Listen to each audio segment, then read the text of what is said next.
고린도전서 13장은 그 유명한 사랑장입니다. 사랑장. 바울은 13장에서 사랑이 어떤 것인지를 설명하기 전에 사랑이 없는 방언이나 은사나 설교나 희생이나 봉사에 대해서 어떻게 되는지 먼저 말하고 있습니다. 사람이 아무리 위대한 방언을 하고 예언을 하고 희생을 하고 봉사를 해도 사랑이 없으면 그 모든 것이 다른 사람이나 자신에게 아무 유익을 주지 못하고 본인도 아무 쓸모없게 된다라는 것이죠. 먼저 우리가 본문의 말씀을 나누기 전에 저는 반언이 소중하고 예언이 소중하고 또 여러 가지 하나님이 주신 은사가 소중하고 여러분들이 그걸 다 받았으면 좋겠습니다. 설교를 듣다가 놓칠 수 있는 것은 어떻게 보면 굉장히 방언이나 예언이나 이런 것들이 천대시 될 수 있는 그러한 상황으로 갈 수가 있어요. 기도를 많이 했기 때문에 하나님이 주신 은사인데 고린도 교회가 나중에는 다 회복이 됐거든요. 그런데 하나도 받지도 못했는데 방언을, 예언을, 통역을 막 무시하고 그런 상황에서 여러분 나가면 안 됩니다. 다 받으시고 여러분 부족한 점은 보완을 해서 하나님의 나라의 은사가 존귀하게 쓰임받아줄 수 있기를 주의 이름으로 축원합니다. 저는 스타일이 하다가 실수하는 걸 좋아하지 실수하는 게 염려되어서 안 하는 거 아주 싫어합니다. 도전을 하라는 거죠.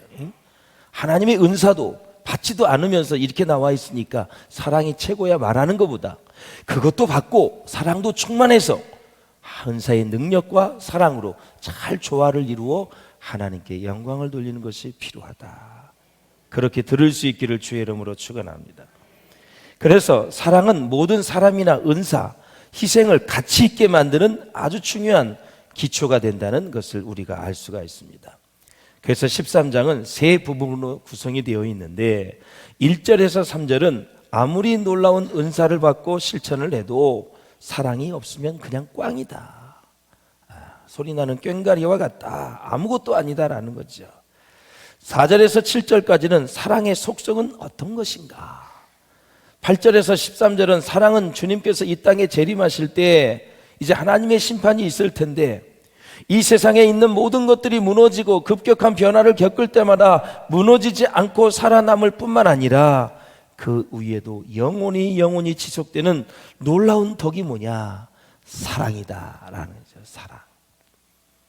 사랑하는 여러분, 나이가 들고 또 목회를 하고 또 많은 설교를 하고 성경을 보고 책을 보면서 느끼는 것이 있습니다.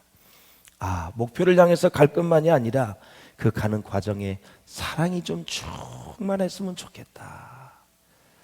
무엇이든지 사랑을 싫지 않고 사랑이 동기가 되지 않으면 사람을 잃어버리고 관계가 깨어지는 것을 우리가 볼 수가 있어요. 그래서 인생의 문제는 제가 많은 주례를 하면서 그런 얘기를 합니다.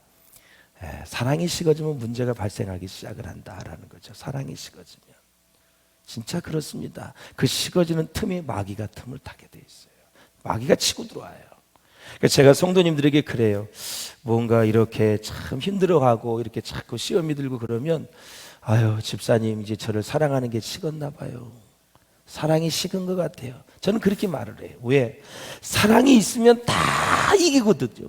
어떤 것도 다 이겨요. 여러분 사랑에 빠진 연인들을 보세요. 다 극복을 합니다. 다 예뻐 보이고 아무리 실수를 해도 좋게 보이는 거죠. 사랑이 식어지면 다 배기 싫어지는 게 막 많아져요. 마음에 안 드는 게 막 드러나게 돼 있어요. 근데 사랑이 충만하면 신혼초에 허니문을 보세요. 없어서 죽고 못 살아 그냥 막 뽀뽀하고 끼안고 막 장난 아니야. 그래서 3개월만 지나면 언제 봤냐 이런 식으로. 아주 사랑이 식어지면 그렇게 문제가 발생하게 돼 있어요. 교회 생활도 마찬가지예요. 관계가 마찬가지예요. 그래서 제가 그러잖아요. 제일 실력 있는 사람은 사랑을 계속 충전하고 끌어올리는 사람이다. 제일 형편없는 사람은 있던 사랑도 다 바닥을 내서 앵꼬를 내는 사람들은.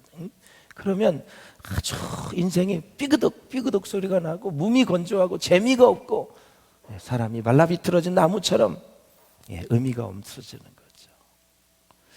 하나님은 사랑이라 그랬는데 직장에서, 사업장에서, 학교에서, 교회에서, 즉 가정에서 정말 다 모든 것이 사랑이 동기가 되었으면 참 좋겠다 생각이 되었죠. 우리 찬양하신 분들, 우리 반주하신 분들, 안내, 차량, 우리 오케스트라 다 저 설교, 우리 특송하신 우리 최 집사님부터 바깥에서 수고하시는 식당에서 모든 분들이 예수님의 사랑이 동기가 되었으면 좋겠다. 그것 때문에 구구절절히 감사하면서 하나님 앞에 그렇게 헌신했으면 좋겠다라는 거죠. 여러분, 정말 사랑이 중요한 거예요. 사랑이 무엇인지를 알려면 여러분 고린도전서 13장을 꼭 읽으시고, 또 사랑이 식으면 13장을 또 읽을 수 있기를 주의 이름으로 축복합니다. 사랑은 눈물의 씨앗이 아니에요. 이상한 소리를 듣고 막 이상한 사랑, 그것이 사랑이라고 하는데 아가페 십자가의 사랑 안에 모든 것이 다 포함이 되어 있는 거예요. 할렐루야. 아가페 사랑 안에 다 들어가 있는 거예요. 예. 자, 본문을 보면은 사랑은 은사라는 것입니다. 우리는 사랑이 얼마나 좋은지도 잘 알고 있어요. 사랑이 아름다운 것도 알고 있어요. 사랑이 없이는 그래서 우리가 살 길이 없는 것입니다. 그런데 우리의 현실을 보면 사랑의 힘이 부족하고 없어요. 약해요. 사랑을 할 수가 없어요. 여기에 문제가 있는 것이거든요. 그래서 성경은 사랑은 은사라고 말하고 있는데 13장 그 전에 12장 31절을 한번 보세요. 시작. 너희는 더욱 큰 은사를 사모하라. 내가 또한 가장 좋은 길을 너희에게 보이리라 그랬습니다. 예. 자, 보시면 더 큰 은사를 사모하라 그랬는데 그것이 사랑의 은사를 얘기하는 거예요. 사랑의 은사. 예. 사랑은 하나님께로부터 오는 선물이에요. 사랑을 아는 마음도 선물이고요. 사랑을 하는 마음, 다 이게 선물인데 성경에는 믿음도 선물이라 그래요. 에베소서 한번 보실까요? 시작. 너희는 그 은혜에 의하여 믿음으로 말미암아 구원을 받았으니 이것은 너희에게서 난 것이 아니요 하나님의 선물이라. 아멘. 사랑도 선물이고 믿음도 선물이에요. 기독교에서 가장 많이 회자되고 쓰는 단어가 은혜와 사랑이에요. 이 사랑이 잘 여러분 많이 사용하고 있지만 진실한 사랑이 많이 우리 가운데 나타나지 않는 것이 안타까운 거죠. 정말 믿음이 소중하지요. 말씀이 믿어질 때 얼마나 큰 축복입니까? 읽을 때마다 들을 때마다 말씀이 믿어져. 이거 놀라운 축복입니다. 자, 여기서 말하는 그냥 보편적인 사랑이 아니라 사랑에 대한 여러 가지 히라보 단어, 헬라어 단어들이 있는데요. 신약 성경이 사용하고 있는 매우 독특한 사랑의 단어는 아가페라는 단어죠. 헬라어입니다. 예, 사람의 방언과 천사의 말은 둘 다 방언의 은사들을 가리키는데 12장 말미에 가면 방언의 은사가 거의 끝부분에 나와 있어요. 13장에서는 제일 먼저 등장을 합니다. 그 이유는 당시 고린도 교회 성도들 가운데 방언의 은사를 지나치게 앞세워서 방언의 은사가 은사들 중에 가장 중요한 것이라고 생각을 하는 사람들이 있었기 때문에 그래요. 그런 사람들에게 방언의 은사가 있어도 사랑이 없으면 아무것도 아니라는 사실을 가르쳐주기 위해서 13장에서는 방언의 은사를 제일 먼저 언급을 하는 것입니다. 그런데 왜 사랑이 없으면 이런 은사들이 아무 쓸모가 없을까요? 바로 은사의 목적은 교회를 세우고 교회에 유익을 끼치는 것이기 때문에 그렇습니다. 그런데 사랑이 없으면, 은사만 많으면 은사 때문에 오히려 교회가 분열이 되는 거죠. 왜 그렇습니까, 여러분? 공동체를 사랑하는 마음이 있어야 은사를 바르게 사용할 수 있는 것입니다, 여러분. 이 아가페라는 단어는 두 가지 의미가 있습니다. 이 아가페는 호감을 받을 만한 조건을 갖추지 못한 어떤 사람을 호감을 받을 만한 조건을 갖춘 사람으로 대해준다는 뜻을 갖고 있어요. 이런 예는 인간 사이에서는 거의 발견되지 않지요. 왜냐하면 인간의 자연스러운 성품은 나에게 호감을 주는 상대방을 좋아하게끔 되어 있어요. 죄인이기 때문에. 그리고 아가페는 자기의 이익을 철저하게 희생시키고 철저하게 타인의 이익을 추구하는 태도를 의미하거든요. 이건 역시 이전의 태도도요, 이런 태도도 인간 사이에서는 발견되지 않아요. 거의. 왜냐하면 인간의 자연스러운 성품은 자기 이익을 추구하게 되어 있어요.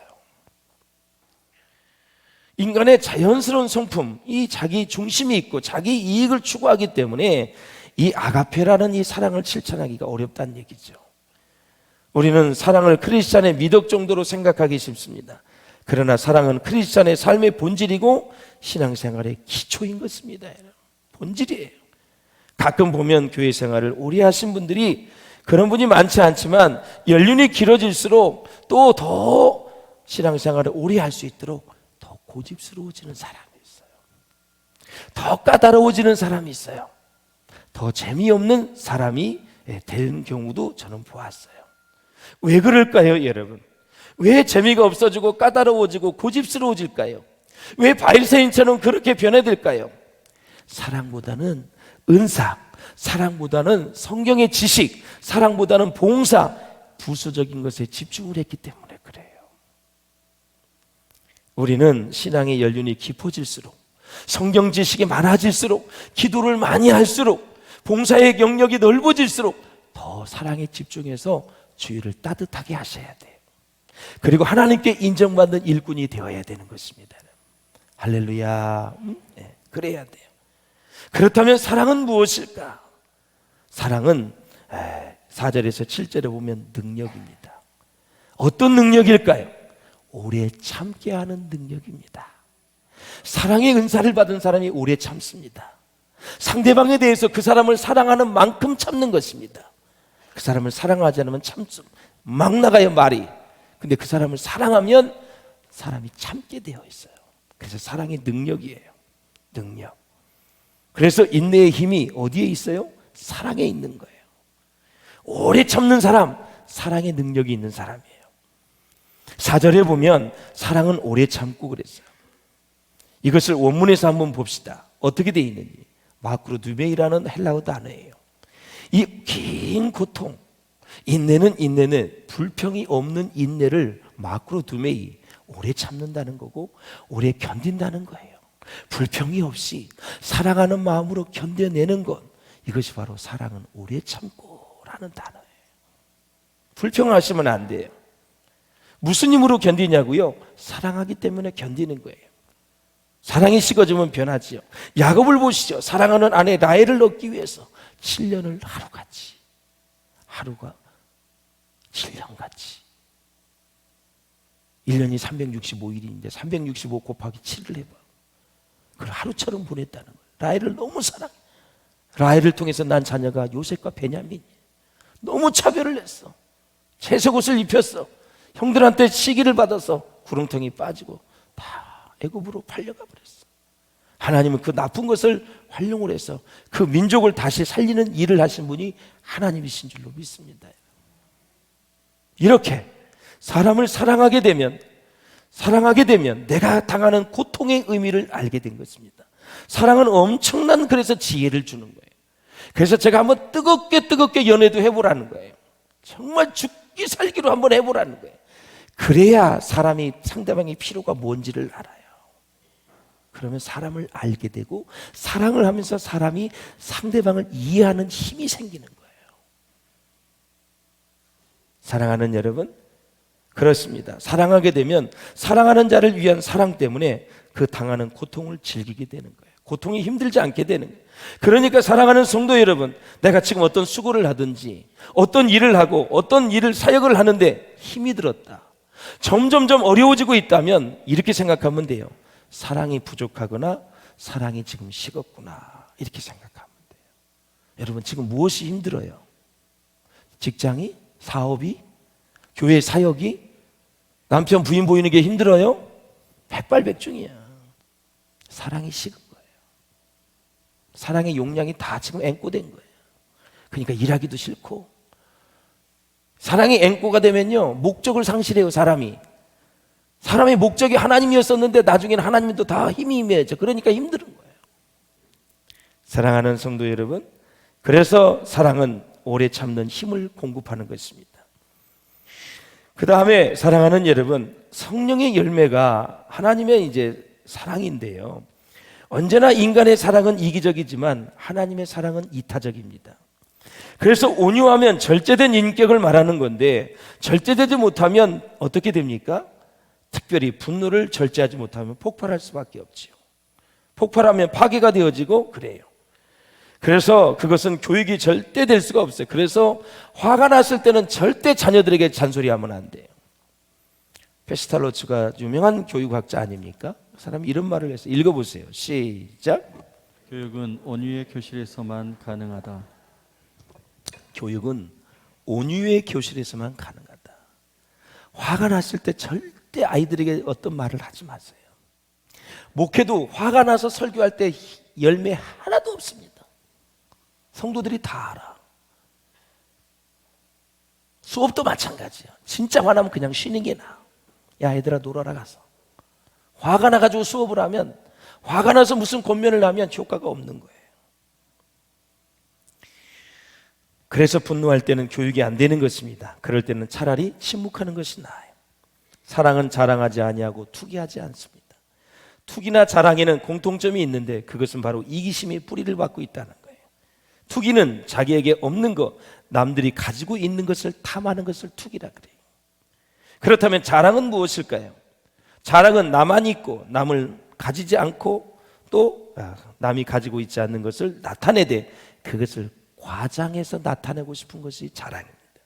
둘 다 이것도 이기심의 뿌리를 받고 있어요. 그래서 사랑은 교만하지 않는 것입니다. 자, 우리 고린도전 보실까요? 한번 시작. 우상의 제물에 대하여는 우리가 다 지식이 있는 줄 아나 지식은 교만하게 하며 사랑은 덕을 세우나니. 아멘. 언제든지 그렇습니다. 하나님이 없는 지식은 교만하게 하고 하나님의 사랑에 있는 지식은 덕을 세우는 것입니다. 항상 사람을 세우게 돼 있어요. 5절에 보면 무례히 행하지 아니하며 자기의 유익을 구하지 아니하며 성내지 아니하고 악한 것을 생각하지 않는다. 이 무례라는 뜻은 질서를 파괴한다는 뜻을 갖고 있어요. 질서를 파괴한다. 사랑하는 여러분, 왜 교통 질서를 지키지 않냐면 빨리 가겠다는 이기심이 발동하기 때문에 그래요. 물론 이제 바쁘면은 그 약속을 지켜야 되기 때문에 그렇죠. 예. 이 고린도 교회 안에서도 여인들이 해방이 되고 나니까 너무 좋아서 오히려 남성들을 지배한다든지 예배에서 혼자 막 두드러지게 나타나려고 하면서 예배의 무질서 현상이 나타났어요. 그래서 바울이 사랑은 무례하지 않는다. 예배 때나 삶의 현장에서나 무례하게 하지 않는다. 자기 입장에서만 생각하지 말라는 것입니다. 사랑하는 여러분, 항상 사랑하는 사람은 상대방의 장점을 보고 상대방을 귀하게 여기기 위해서 애를 쓰는 사람이 바로 사랑하는 사람입니다. 그래서 7절에도 보면 모든 것을 참으며 모든 것을 믿으며 모든 것을 바라며 모든 것을 견디느니라. 이 모든 것 가운데 하나님의 주권을 믿는 거예요. 하나님의 선하심과 인자하심을 믿는 거예요. 그냥 믿어라, 참아라, 계속 바라라, 계속 하는 것은 뭐냐면 하나님의 주권 안에 다 합력하여 선을 이루기 때문에 사랑 안에서 참아내라 라는 것입니다. 하나님이 일하기 때문에. 그리고 사랑은 영원하다는 걸 얘기했죠. 언제까지나 사랑은 떨어지지 않는다. 사랑의 지속성을 얘기하는 거예요. 여러분, 우리가 추상적으로 사랑하는 것은 쉬워요. 나 인류를 사랑해, 우리 민족을 사랑해, 교회를 사랑해, 이런 것은 추상적이기 때문에 얼마나 언제든지 말할 수 있어요.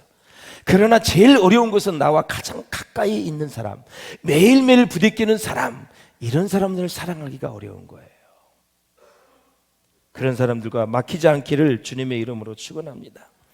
여러분, 인간이 왜 불쌍해요? 참 인간이 불쌍한 거예요. 늙어서 죽는 것만으로도 인간은 불쌍한 존재입니다. 저는 장례식을 많이 치르거든요. 죽어서 관에 누워있는 사람을 보면 결국 이렇게 갈 인생인데 왜 이렇게 걱정하고 고민하고 안달하며 살았을까? 왜 이렇게 관계를 깨면서 그렇게 살았을까? 참으로 불쌍한 것입니다. 죽은 시체는 말이 없습니다. 여러분. 안타까운 거죠. 제가 여러분을 장례를 모실 때 많은 아름다운 것들은 회자할 수 있도록 여러분들의 삶을 멋지게 살아낼 수 있기를 주의 이름으로 축원합니다. 13절 한번 읽어보겠습니다. 13절 시작. 그런즉 믿음, 소망, 사랑 이 세 가지는 항상 있을 것인데 그 중에 제일은 사랑이라. 아멘. 자, 여러분, 사랑에 입각해서 교회의 문제도 풀어내시고 여러분의 인생의 문제도 다 풀어갈 수 있기를 주의 이름으로 축원합니다. 사랑을 대입해서 풀려나가지 않을 문제는 하나도 없습니다. 한번 가서 해보세요. 다 풀려나가게 되어 있습니다. 그래서 사랑은 존재의 목적이 되고 본질이 되고 존재 자체입니다. 여러분, 존재 자체.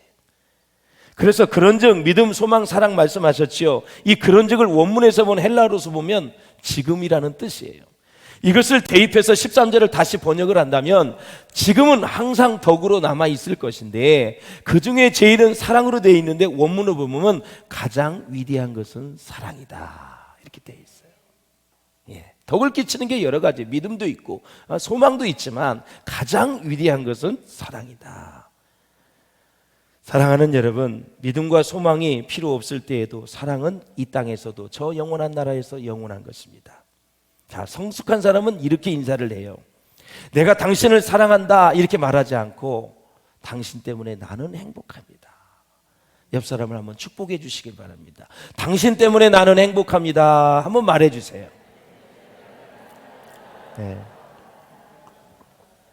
이 말을 하면 굉장히 사람이 좋아하게 돼 있어요.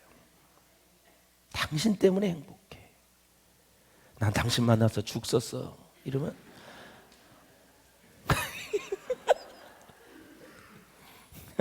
당신을 만나서 하루도 행복하지 않는 날이 없어. 당신 만나서 이렇게 행복해. 그게 사랑의 고백이 다 들어간 거야. 그래서 성숙한 사람만이 진정으로 남을 축복할 수 있습니다. 칼바르트의 말대로 하자면 사랑은 뭐예요? 서로 그리워하는 것입니다. 서로 마주보는 것입니다. 내가 누군가를 그리워하고 있다는 것은 그것은 사랑하는 징표입니다. 여러분, 저는 여러분들이 주중에 그립습니다. 이상해요? 어색해요? 여러분을 그리워하고 있습니다. 여러분은 저를 그리워하고 계신지요? 한 사람이 아멘을 안 했습니다. 바로 그 사람 우리 아내일지도 몰라요. 매일 같이 있으니까. 사랑하는 성도 여러분, 서로 그리워하는 그러한 삶을 사십시오. 그리워할 때 에너지가 좋은 게 어마어마하게 나온다 그래요. 미워하고 시기하고 증오할 때는 독이 나온다 그러는데 그리워할 때는 굉장히 좋은 호르몬이 나온대요. 사랑하는 여러분, 한 가지만 말씀을 드리고 마치겠습니다. 절대 하지 말아야 할 말 하나는 당신에게 실망했다. 이 말은 사랑이 식거나 없을 때 하는 말인데 이 말은 절대 죽을 때까지 하지 마십시오. 난 당신에게 실망했다. 이건 정말 하셔는 안 될 말입니다. 데이빗 리빙스턴이라는 선교사님 잘 아지요. 이 사람이 이제 아프리카에서 복음을 전했는데 이 전기 작가가 있었는데 리빙스턴을 취재하기 위해서 아프리카로 갔습니다. 그래서 리빙스턴을 접촉한 사람에게 물어보았습니다. 리빙스턴이 어떤 말을 했습니까? 리빙스턴이 어떤 설교를 했습니까? 리빙스턴 선교사님이 어떤 일을 하는 것이 가장 감동적이었습니까? 그런데 그 중에 어떤 한 사람이 한 말이 이 전기 작가의 마음에 깊은 감동을 주었다 그래요. 우리는 데이빗 리빙스턴 선교사님이 무슨 설교를 했는지는 다 잊어버렸습니다. 무슨 말을 했는지도 전혀 기억이 나지 않습니다. 그러나 우리는 단 한 가지를 기억하고 있습니다. 데이빗 리빙스턴 선교사님은 우리를 사랑했습니다. 영원한 사랑, 성숙한 사랑을 위해서 여러분의 열정과 최선을 다하는 우리 모두가 될 수 있기를 주의 이름으로 축원합니다. 사랑은 그래서 오래 참고 견디는 것입니다. 그 사랑을 가지고 여러분의 인생에 승부를 낼 수 있기를 바라고, 그 사랑이 여러분의 인생에, 사업에, 직장에, 교회 사역에, 모든 관계에 동기가 될 수 있기를 주의 이름으로 축원합니다. 그 사랑은 영원합니다. 여러분, 가장 위대한 것입니다. 가장 위대한 것을 놓치지 마시고 끝까지 우리의 삶에 승리하는 저와 여러분 될 수 있기를 주의 이름으로 축원합니다.